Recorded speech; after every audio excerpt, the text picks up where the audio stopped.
Welcome back to Political Junkies. We have a very fun, very exciting interview for you guys today. Oh, yeah, that's right. The one and only Joseph Maldonado Passage, a.k.a. Joe Exotic, the star of the hit show Tiger King on Netflix. This was a very popular show. Everybody knows him. Everybody loves him. He's known, obviously, for being a homosexual and polygamous marriages, all of his tigers, and his hate for Carol Baskins. But now he sits in federal prison for a phony murder-for-hire charge, and we were able to talk with him. Yep. Not only all of that, but he's running for president of the United States on the Democratic ticket. Will he be able to take on and dethrone President Joe Biden?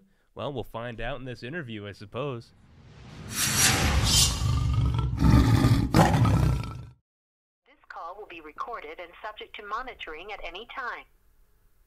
To accept this call, press 5. To block this call and all future calls, press 7. You may begin speaking now. William.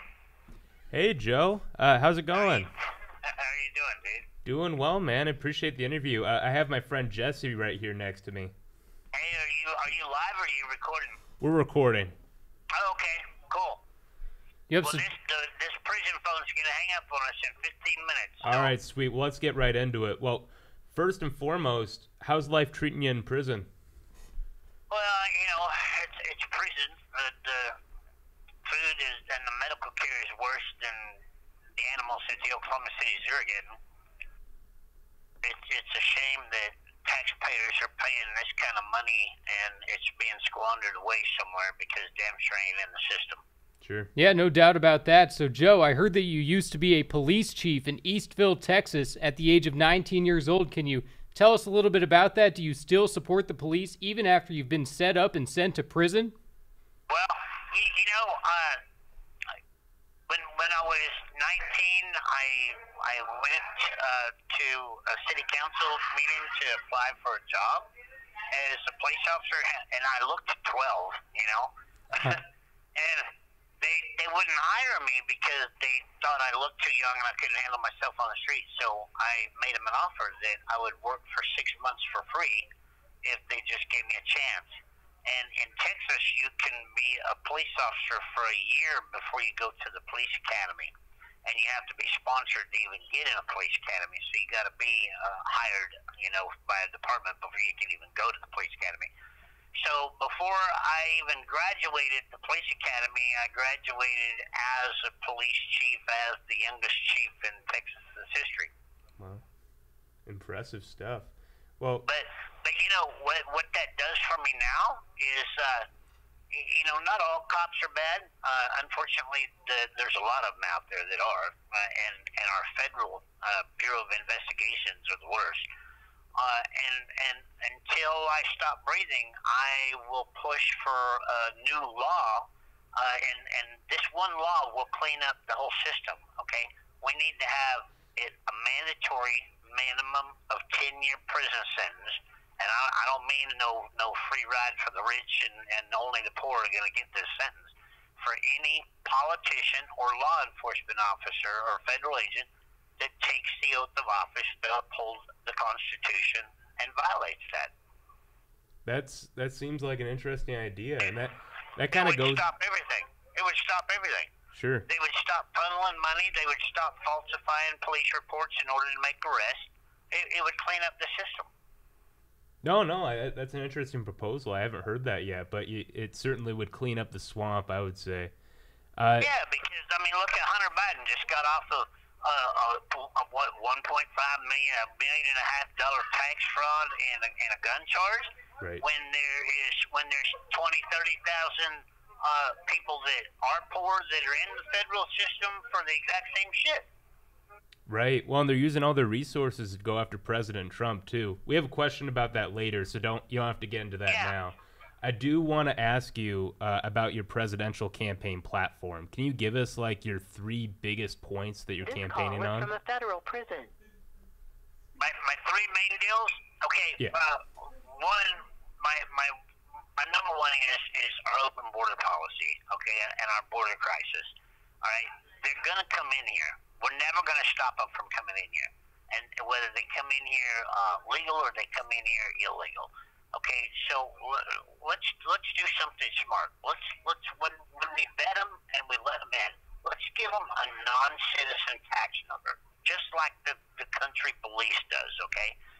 And that will allow them to pay $50 a month while they're becoming a citizen. They have 5 years to become a citizen.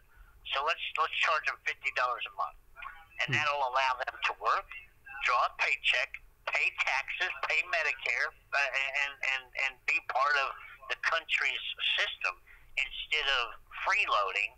And people are like, well, how can you charge somebody to live in a country that's supposed to be for free? Well, your neighbor went to war and fought and gave his life for this freedom. So why can't they pay $50? So let's estimate that we have 15 million people, immigrants in this country that are waiting to become citizens. That's $750 million a month. Sure, that's a really interesting idea, Joe. So I got another big question for you. So that bitch, Carol Baskins, of course, got Joe Biden to sign the Big Cat Public Safety Act, which bans the private ownership of big cats. Is that why you're running against Joe Biden? But it doesn't stop the private ownership of big cats. All it does is create a monopoly for the Global Federation of Animal Sanctuaries and the AZA. Oh, of course. Carol Baskin and her friends still own big cats, and they still charge to see them. It's just they had more money to donate to Biden's campaign, Interesting. 100%. Interesting. But you have to stop back and think. I can't blame this all on Biden, because President Trump's judge and President Trump's federal prosecutors that he appointed are the ones who did this to me. So they're the ones who started this ball rolling. Joe, you can't see Jesse. President Biden just signed the bill. You can't see Jesse right now, but he's wearing a MAGA hat. So just so you know who you're talking to. Say, real quick, talking about your presidential campaign, have you chosen who you want to be for your vice president, or do you have like an idea of who you might want to fill that role with? You know who I've asked, and keep in mind, I really have nothing against President Trump, but I like calling people out that have a big mouth. Oh, of course. And in the January 6th hearings, Liz Cheney said that she would do anything to keep President Trump out of the Oval Office. So I put it out there in the New York Post and on Fox News yesterday that I would ask Liz Cheney to be my vice president. No way. And now it's her time to step up or shut up. Wow. Really? Okay. Yeah, what other way to make a politician shut the hell up other than call him out? I love that. That's some great thinking. You want to take the next Sure, one? yeah. So, Joe, I guess that you want to be America's second gay president following Barack Obama. So, if you win, I'm curious, how many husbands are you going to have in office, Joe? How many husbands will there be? I'm gonna stay. You know what? I've kind of changed a little bit. I've grown out of that. Got to have two husbands at one time. So I'm gonna just stick to one husband, and I'm looking really forward to making it out of here one day and getting married and having a stepson and just being a family for a change. Yeah, that sounds exciting. All right. Well, I got another question for you. You ran for president in 2016, and then for governor of Oklahoma in 2018. You didn't run in 2020, right? I did not run in 2020. Okay. But you ran both those times under the Libertarian Party ticket. Why are you switching to the... I ran in 2016 as an independent. And that's oh, my where bad. That's where I learned that this whole system is corrupt and built on a two-party system, because an independent doesn't have access to the ballot. They make it impossible to get on a ballot as an independent. So when I ran in Oklahoma, I ran as a Libertarian because they have easier access to the ballot. But they're even more crooked than the Democrats and Republicans, because I was pushing the polls really hard in Oklahoma, and in my county that I lived in, I got 70% of the vote. So what the Libertarian Party done was they went and voted and made it against the law in 2018 for independents to vote for Libertarians. So I got squished out of all of the independents voting for me. Is why I lost that one. So now I've smartened up a little bit, and I can run. This call is from a federal prison. That's why I'm running as a Democrat now, okay? And it's not because I'm just a hardcore Democrat. I believe in what some of the libertarians believe in. I believe you have the right to an abortion. I believe you have the right to carry a gun. It's just, you know, some of the people in each party are just way too out there. You know, the libertarians think you should be able to carry an Uzi and a fucking hand grenade. You know, that's crazy. Oh, yeah, for sure. So, Joe, you know, right now, Joe, you're in 4th place right now for the presidential election in the Democratic primary. You're behind Marianne Williamson, RFK Jr., and Joe Biden. Are you willing today to challenge them to a debate? Hey, I would debate them tomorrow. Awesome. But look, you say that I'm in 4th place right now. Sure. Okay, tonight on Fox News at 7:20 Central Time, I am live with Trump's old press secretary, Kayleigh McEnany. Oh, yeah? We'll be watching. So let's see if I'm still in 4th place after tonight when the world hears me live. Because right now they push me out of the polls. Not one person will, you know, Fox or CNN, nobody will recognize that I'm actually a legitimate candidate. Not to mention that I'm doing this the 3rd time in American history from prison. Mm-hmm. You know, so let's see after the entire United States sees Fox News tonight and listens to me and Kayleigh actually talk about the real issues, and let's see if Joe doesn't climb up these polls a little stronger. Well, that's awesome. Now I expected to shoot right up. I do have another question for you, though. What if somebody asked you to be their running mate? Who would you say yes to? You know what? I would drop out of the race and be President Trump's vice president in a heartbeat. I'd love that. I would love to see that, too. That'd be awesome. He would have to pardon you for that to happen, though. Well, you know, he could, but you know what's crazy is out of all the stuff that he took from the White House, I'm surprised he wasn't smart enough to take a bunch of pocket pardons, because you know a president is allowed to have pocket pardons after he is out of office, and he can act those pocket pardons at any moment. I haven't heard I'm really that. shocked. I'm really shocked that he didn't have those. Huh. Mhm. Yeah, I am too. But you know, he could name me as a vice president running mate while I'm still in here before he wins the election.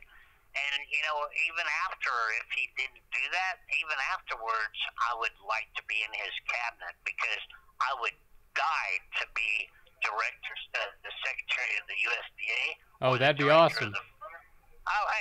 Or the director of the Federal Fish and Wildlife, because I'd clean this shit up in a heartbeat. Oh, There yeah. you go. Well, Joe, you know, we appreciate your time, and, you know, I think you've got my total and complete endorsement and support for the Democratic primary. I'm rooting for you. And so I want to know, where can people learn more about you? How can people support you? You know, I have an amazing website. That's joeexotic2024.com.